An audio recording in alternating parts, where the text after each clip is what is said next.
સર્વે વૈષ્ણવોને મારા જય શ્રી કૃષ્ણ. આપ સર્વેનું મારી ચેનલ હસુ પટેલમાં સ્વાગત છે. આજના સત્સંગમાં આપણે સાંભળીશું શ્રી મહાપ્રભુજીના 84 બેઠકજીના ચરિત્રમાંથી બેઠકજી 34 શ્રી જગન્નાથપુરીના બેઠકજીનું ચરિત્ર. મારી ચેનલમાં જો કોઈ નવા હોય તો મારી ચેનલને સબસ્ક્રાઈબ કરજો અને આ વિડીયો લાઈક અને શેર કરજો, જેથી કરી અન્ય વૈષ્ણવોને પણ સત્સંગનો લાભ પ્રાપ્ત થાય. આજના સત્સંગમાં સાંભળીએ બેઠકજી 34 શ્રી જગન્નાથપુરીના બેઠકજીનું ચરિત્ર. ભારતના પૂર્વ પ્રદેશમાં ઓરિસ્સા રાજ્યમાં કટક અને વિજયાનગરમ વચ્ચે આવેલ ખુરદારોડ નામના જંકશનથી જગન્નાથપુરી જઈ શકાય છે. અહીં બસ દ્વારા પણ જઈ શકાય છે.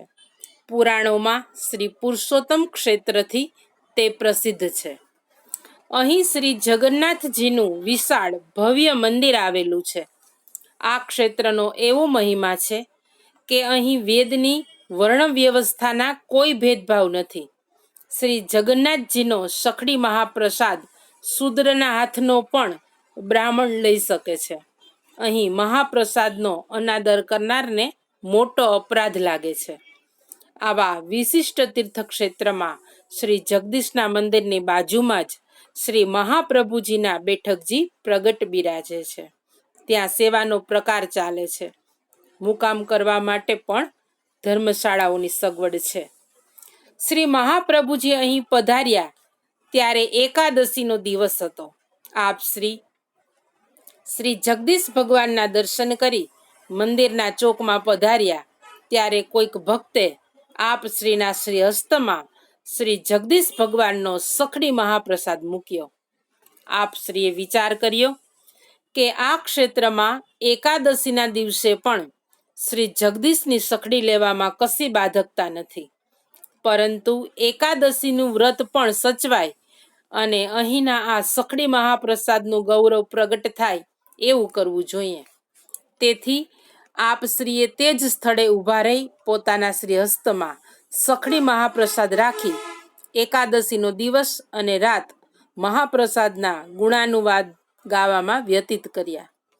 બારસની સવારે આપ શ્રીએ તે મહાપ્રસાદ પોતાના મુખમાં મૂક્યો. આ જોઈ અને ત્યાંના વિદ્વાન પંડિતોમાં પણ આપ શ્રીનો પુષ્કળ આદર થયો. આપ શ્રી અહીં બિરાજી શ્રીમદ ભાગવતનું સપ્તાહ પારાયણ પણ કર્યું હતું. ત્યારે જગન્નાથપુરીના વિષ્ણુદેવ નામના રાજાએ અહીં એક ધર્મસભાનું આયોજન કર્યું હતું. રાજા પોતે પણ મહાન વિદ્વાન હતા. તેમણે ધર્મસભા સમક્ષ 4 પ્રશ્નો મૂક્યા. પહેલો પ્રશ્ન હતો કે મુખ્ય દેવ કોણ? બીજો પ્રશ્ન એ હતો કે મુખ્ય મંત્ર કયો? ત્રીજો પ્રશ્ન હતો મુખ્ય શાસ્ત્ર કયું? અને ચોથો પ્રશ્ન હતો મુખ્ય કર્મ કયું? તો ધર્મસભામાં ઉપસ્થિત પંડિતો જે દેવના ઉપાસક હતા તે પ્રમાણે સવે જવાબો આપ્યા. ભિન્ન ભિન્ન જવાબો મળતા રાજાને સંતોષ થયો નહીં.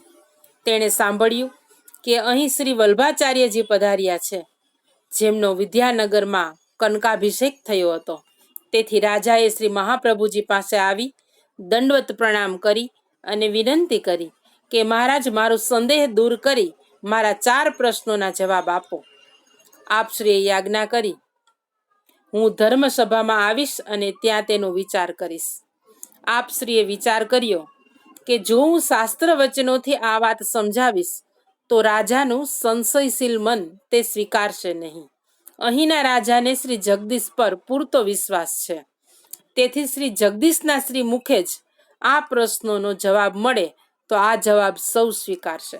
આવો વિચાર કરી અને આપ શ્રી જગદીશના મંદિરના ચોકમાં યોજાયેલી ધર્મસભામાં પધાર્યા. રાજાને યાજ્ઞા કરીને કહ્યું કે આપણે જગદીશ ભગવાન પાસે કાગળ, ખડીયો અને કલમ મૂકીએ અને શ્રી જગદીશ ભગવાન જે જવાબ આપે તે સૌ સ્વીકારી લઈએ. રાજા બહુ પ્રસન્ન થયા. તે પ્રમાણે કરવામાં આવ્યું અને દ્વાર બંધ કર્યા. થોડા સમય પછી દ્વાર ખોલતા કોરા કાગળ ઉપર સુંદર અક્ષરોમાં એક શ્લોક લખાયો હતો, જેમાં લખ્યું હતું કે દેવકી પુત્ર શ્રી કૃષ્ણે ગાયેલી ગીતા એ જ મુખ્ય શાસ્ત્ર છે. દેવકી પુત્ર શ્રી કૃષ્ણ એ જ મુખ્ય દેવ છે. તેમનું નામ એ જ મુખ્ય મંત્ર છે અને તેમની સેવા એ જ મુખ્ય કર્મ છે. આ સાંભળી અને સૌ પ્રસન્ન થયા અને રાજાએ પણ વિના સંદેહે આ જવાબ સ્વીકારી લીધો. આપ શ્રી ત્રણેય પૃથ્વી પરિક્રમા વખતે અહીં પધાર્યા છે અને ત્યારબાદ પણ ઘણી વખત આપ શ્રી અહીં પધાર્યા છે.